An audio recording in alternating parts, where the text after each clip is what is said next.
கும்பாபிஷேகம் முடித்து ஒரு 3 நாள் கழித்து சும்மா கோயிலுக்கு போனோம் நைட்டு. ஆனால் ரொம்ப லேட் ஆகிடுச்சு. லேட்டாக தான் உள்ளே போனோம். போகும்போது இன்னொரு கிளிப்பிங்ஸ் இருக்கும், உள்ளே போகும்போது எடுத்திருப்பேன். நைட் வந்து பள்ளியறை பூஜை பண்ணி முடிச்சுட்டு அடுத்து இவங்களுக்கு பைரவருக்கு பண்ணுவாங்கள்ல, அதுக்கு உள்ளே போயிட்டாங்க. அந்தளவுக்கு லேட் ஆகிடுச்சு. ஏன்னா நார்மலாக வந்து எப்பயும் நார்மல் டேஸில் 8:30க்கு 8:45க்கு க்ளோஸ் பண்ணிவிடுவாங்க. பட் இருந்தாலும் சரி, கும்பாபிஷேகம் அப்போ தானே முடிஞ்சிச்சு. அதனால சரி, அந்த கட்டையெல்லாம் கூட இன்னும் பிரிக்காமல் வச்சுருக்காங்க பாருங்கள். கோபுரத்துக்கு ஏறுற கட்டை ஸ்டெப்ஸ் இதெல்லாம் போட்டிருந்தது கூட பிரிக்கல, அப்படியே இருக்குது பாருங்கள். சரி, கோவில் உள்ளே இப்போ பள்ளியறை பூஜை பண்ணிட்டு தானே இருப்பாங்கன்னு சொல்லிட்டு போனால் வந்து பள்ளியறை பூஜை முடிச்சுட்டு உள்ளே வந்து பைரவருக்கெலாம் பண்ணுறதுக்கு பைரவருக்கு தான் பண்ணிகிட்டு இருந்தாங்க. சரின்னு சொல்லிட்டு உள்ளே சீக்கிரமாக வேகமாக போய் பார்த்துட்டு அதுக்கப்புறம் வெளில வந்தோம்.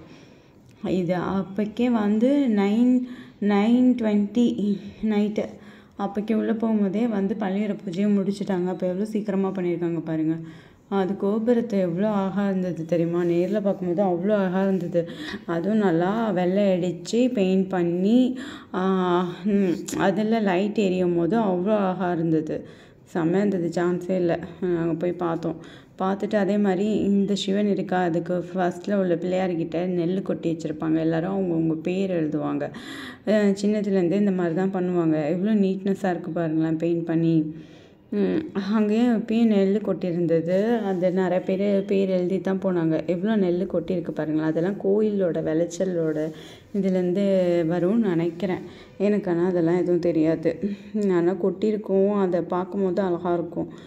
கோயிலையும் நிறைஞ்சிருக்கிற மாதிரி இருக்கும். முன்னாடிலாம் நிறையா மூட்டை அது இதுன்னு நிறையா இருக்கும். இப்போ தான் வந்து அதெல்லாம் கம்மியாக இருக்குது.